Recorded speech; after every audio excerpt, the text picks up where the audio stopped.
Buenas tardes, bienvenidos y bienvenidas. El tema que traemos hoy a la mesa roja del empaquetado es la atención temprana en nuestros niños y niñas, que entendemos que es un derecho y no una acción. Muchos son las leyes, tanto autonómicas como estatales, como internacionales, en que sustentan el principio de universalidad e igualdad de oportunidades en los niños y las niñas, pero también las asociaciones de profesionales defienden una actuación en favor de la gratuidad, calidad y universalización de los centros de atención temprana. Les presento a Ana Vanessa Hernández, presidenta de APREMATE, Miguel Llorca, Aula de Psicomotricidad de la Universidad de La Laguna, José Juan Gavilán, de la Comisión de Atención Temprana. Tenemos que empezar primero, Miguel, sabiendo qué es la atención temprana y en qué situaciones la necesita un niño o la niña. Pues mira, según la definición del Libro Blanco sobre atención temprana, sería el conjunto de intervenciones dirigidas a la población infantil de 0 a 6 años, a la familia, al entorno, y que tiene por objetivo dar respuesta lo más pronto posible a las necesidades transitorias o permanentes que presentan los niños con trastornos en el desarrollo o que tienen riesgo de padecerlo. En el caso de que estamos hablando de esta población de 0 a 6 años, pues se estima que es un 8% de la población y no solamente son derivados estos trastornos en el desarrollo a discapacidad física, auditiva, visual o intelectual, sino también a factores sociales, porque hay niños que requieren por nacer en familias desestructuradas o entornos poco estimulantes, o en el caso de los niños que nacen de forma prematura, tienen dificultades iniciales. Entonces se trata de intervenir lo antes posible para dar respuesta a esas necesidades. Eso sería la atención temprana. Bien. Entonces enganchamos con Vanessa, que es la presidenta de APREMATE. ¿Qué es APREMATE? Bueno, APREMATE es una asociación para padres y madres de niños prematuros de Tenerife. Como bien comentaba pues Miguel Llorca, los niños prematuros son muy propensos, son niños que nacen con menos de 37 semanas, pues a necesitar esa estimulación, esa atención temprana, para que después no tenga unas consecuencias futuras. APREMATE nace pues por unas mamás que en el año 2013 se meten en este lío porque ven que han tenido niños prematuros y tienen desde el hospital, desde el ingreso, pues ese sentimiento un poco de soledad. Son niños que bueno, pasan mucho tiempo ingresados, niños que tienen una inmadurez en sus órganos, y lo que hacemos sobre todo es acompañarlas en el proceso de hospitalización. Un niño prematuro puede estar ingresado una media de 1 mes o 3 meses según la edad gestacional en la que nazca, y ya después en el alta hospitalaria, que es en el alta hospitalaria y cuando ya empiezan con la edad escolar, cuando nos hemos dado cuenta de la importancia que está teniendo la atención temprana en estos niños, porque es cuando empiezan a verse las limitaciones y las necesidades.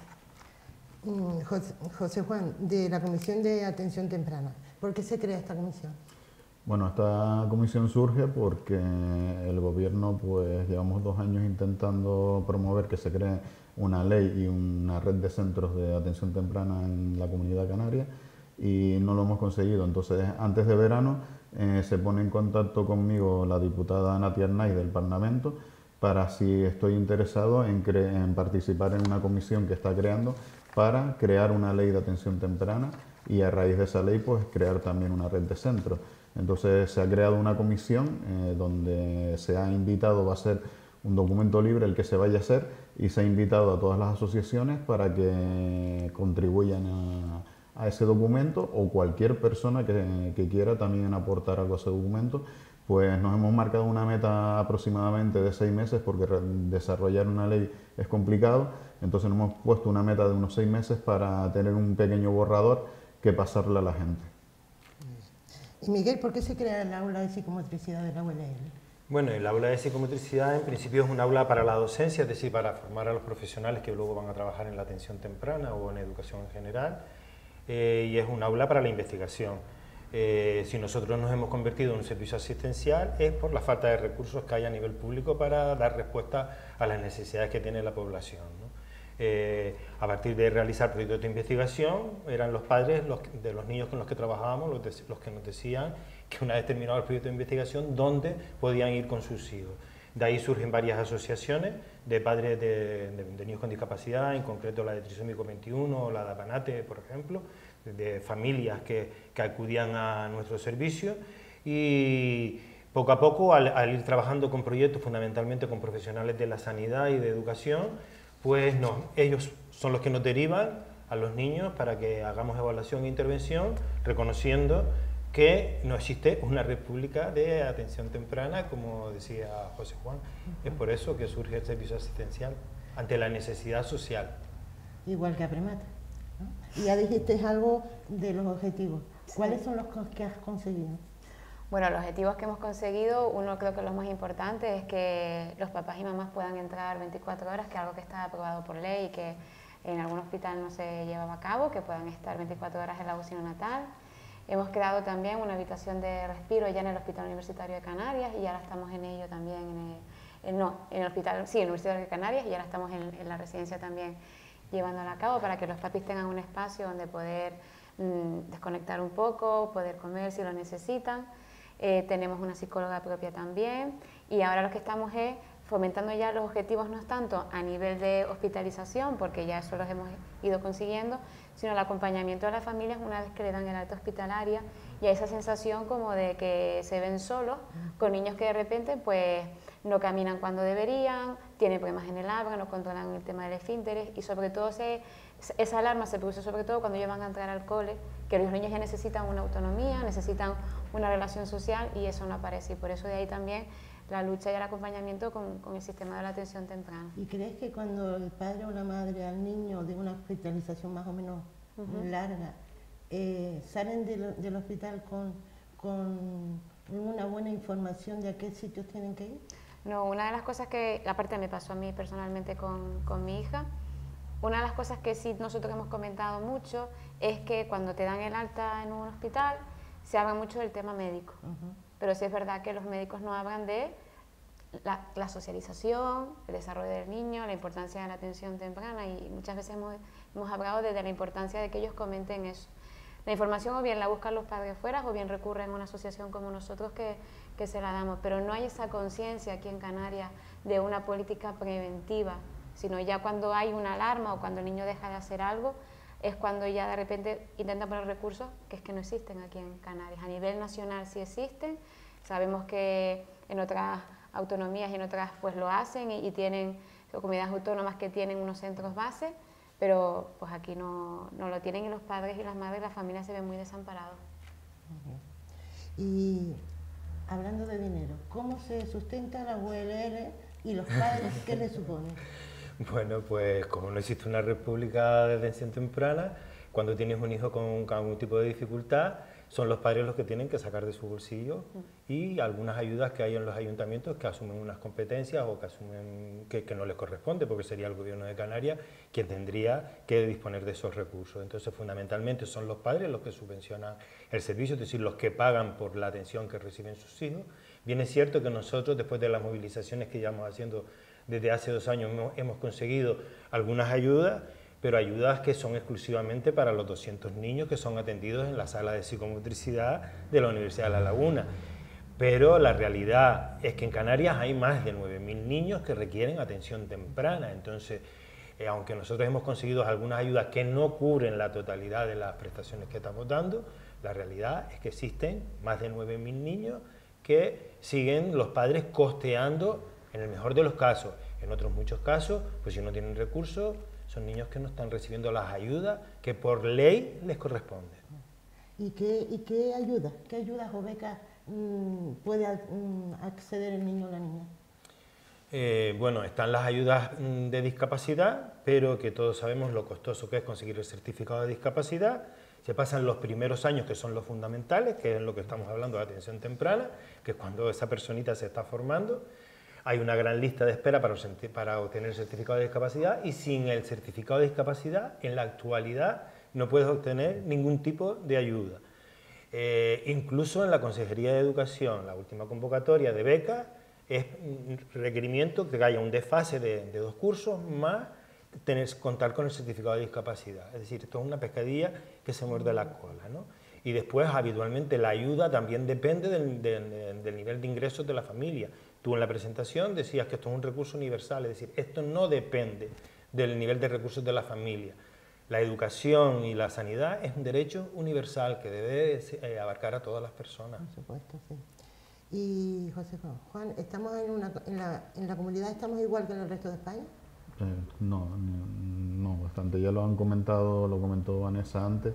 Hay muchas comunidades que tenemos que diferenciar que está lo que es la ley de atención temprana y después una red de centros. Entonces, Canarias, actualmente junto con Ceuta y Melilla, son las únicas comunidades que no tienen ni lo uno ni lo otro. Estamos totalmente desamparados. Existen de forma privada algunos gabinetes, pero que no son realmente centros multidisciplinares donde se dé atención temprana realmente. Entonces, lo que nombraba al principio Miguel del libro blanco, el libro blanco está desde el año 2000. Ahí es donde se especifica qué es la atención temprana y cómo se debe realizar la atención temprana. Y estamos en el 2017, hace 17 años que esto se tuvo que empezar a poner en marcha y la realidad es que en la Comunidad de Canarias no existe ni lo uno ni lo otro, ni una ley ni una red de centros.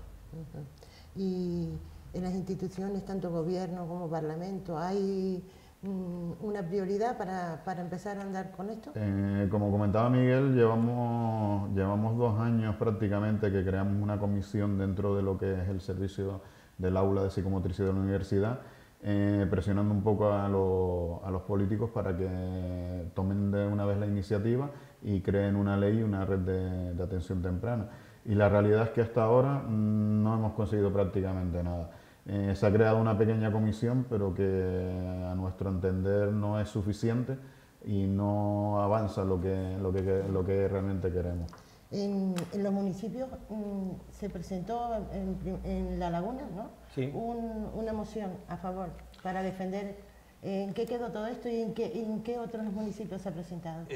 Bueno, hemos presentado mociones en diferentes ayuntamientos, en Santa Cruz, la primera fue en La Laguna, luego el Cabildo de Tenerife, Cabildo de La Palma, La Laguna, Tacoronte, Tegueste, La Orotava, San Juan de la Rambla, Icó, Adeje, el Ayuntamiento de La Oliva. Todo han sido declaraciones de buenas intenciones, en la realidad después nada. Y retomando la pregunta que me hacías anteriormente con el tema de las ayudas, vamos a ver, la atención al menor en Canarias depende de 3 consejerías. La primera sería la Consejería de Sanidad, porque todos los niños a través del programa de salud infantil tienen que pasar por los pediatras. El consejero nos dice que en una pregunta parlamentaria que se le hizo, que ellos habían atendido a 303 niños en un año en todo el archipiélago y estamos hablando de más de 9.000 niños. No hay otros recursos sino la unidad de rehabilitación infantil y las unidades de neonatología. Prueba de que ellos no tienen otros recursos, ni otras becas, ni otras ayudas, es que son los profesionales que trabajan en la sanidad pública, aquí en la isla de Tenerife, los que nos remiten a los niños al servicio de psicomotricidad de la Universidad de La Laguna. Luego estaría la Consejería de Servicios Sociales. Solamente en la provincia de Tenerife solamente tiene el EVO, que es el Centro de Evaluación para dar los certificados de discapacidad, pero que no da atención. Dependiendo de la Dirección General del Menor, tienen convenio con algunas ONG para dar asistencia a los niños, pero no para darle terapia o la intervención que ellos requieren. Existen las ayudas de discapacidad, pero como decíamos antes, si no tienes certificado de discapacidad, no hay otra ayuda de la Consejería de Servicios Sociales, de Asuntos Sociales. Y luego está educación, pero educación los niños empiezan en la escuela a los 3 años. Y una vez que llega el niño con 3 años, primero lo tiene que detectar el maestro, lo tiene que valorar el equipo de zona y luego obtener el certificado de discapacidad. Es decir, se pierde un tiempo maravilloso para poder trabajar con los niños y hacer prevención, que es de lo que se trata en la atención temprana.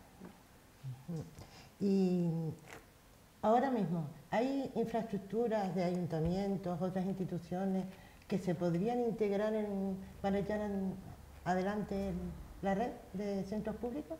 Bueno, en el Parlamento se creó una comisión con el objetivo de evaluar cuáles eran los recursos que tenía nuestra comunidad autónoma. Ellos se tiran la mano a la cabeza de ver la falta de recursos que hay y lo mal coordinados que están entre ellos. Es decir, hay un desconocimiento entre estas tres consejerías que citábamos antes de los recursos y no hay un protocolo de derivación. Es decir, aquí es sálvese el que pueda, ¿no? Entonces, hay algunos recursos, pero son insuficientes y con falta de coordinación. Y por supuesto, como ya han dicho los compañeros, no existe lo que existe en el resto de las comunidades del Estado español, que es una red pública de atención temprana, o como mínimo unos centros concertados para que los padres puedan acudir con sus hijos. Bien. Y desde hace un año la movilización se ha llevado a la calle, ¿no? Eso tengo entendido. Pero previamente tuvieron reuniones con varias instituciones. Sí, nos reunimos... Con representantes. ¿Qué ha pasado? Sí, a iniciativas del Vicerrectorado de Relaciones con la Sociedad, nos reunimos con los técnicos de las tres consejerías citadas y bueno, es lamentable decirlo, pero muchos de ellos no sabían lo que era atención temprana y era un tema totalmente desconocido y que desconocían la realidad. Hablamos a nivel de direcciones generales. Sí, es decir, que hace ya 30 años que sabemos lo que es la exacto. atención temprana. Pues no hablamos ya de los técnicos que sí que nos conocen y nos derivan los niños, sino la Dirección General de Discapacidad, la Dirección General del Servicio Canario de Salud, no sabían. Rehabilitación. Descorazonador. Descorazonador, sí. Incluso el actual consejero de Sanidad, cuando por fin conseguimos reunirnos con los tres consejeros, acababa de aterrizar, ¿no? Porque antes dependía del PSOE, ahora depende de Coalición Canaria, pero él desconocía totalmente el tema. Y esa es la realidad. Esa es la dura realidad. La dura realidad. Sí, no tenía ni idea, además nos lo confirmó, de que no sabía, no tenía ni idea de la situación que existía en Canarias respecto a la atención temprana. Y nos reunimos con él en febrero, y estamos a la fecha que estamos y seguimos sin saber nada. Sí, la movilización ha servido para poner sobre la mesa y en la agenda política el gravísimo problema que tenemos en Canarias.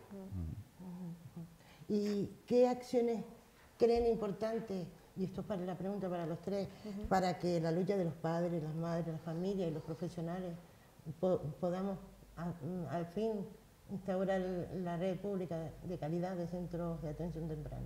¿Qué tenemos que hacer? Pues no bajar la guardia, seguirnos movilizando para que conste un dinero en los presupuestos para la creación. Es decir, está claro que hay que hacer primero un diagnóstico, se supone que es lo que está haciendo la Comisión Técnica, pero no nos vamos a limitar a hacer un diagnóstico y que se coordinen los servicios. Lo que hay que es poner el dinero en los presupuestos para que de una vez por todas se cree la red pública que hay en cualquier comunidad. Más la elaboración de la ley. Lo que pasa es que la ley, como tú decías al principio, nosotros tenemos muchas leyes que protegen al menor, pero que no se cumplen. Es decir, la ley hay que hacerla, pero la ley, si la hacemos y no se respeta, no sirve para nada. Es decir, yo creo que hay que estar ojavisor con la movilización y exigir que en los próximos presupuestos haya un dinero destinado para un derecho que tiene el menor en Canarias. Y también es importante la coordinación entre las distintas consejerías, ¿no? Por que no cada una vaya por su lado. Claro, que se establezca un protocolo de coordinación entre ellos y de derivación. Que otra cosa que hay que puntualizar, que no es necesario que exista la ley como tal para que no se trabaje en crear los centros de atención temprana. Se puede trabajar las dos cosas a la vez, y la ley ir por un lado y la creación de la red pública de centros por otro, que eso sí se podría iniciar, y yo creo que un poco centrarse en pedir, que es lo que un poco queremos hacer con las asociaciones, aunar todas las asociaciones y solicitar que en esos presupuestos aparezca para que por lo menos se empiecen a crear esos centros, que es lo primordial. Ya la ley pues irá poco a poco, como sea, pero vamos, así ha empezado en la mayoría del resto de comunidades de España. Han empezado con los centros que hablabas antes y después se ha ido creando la ley donde se iba regularizando.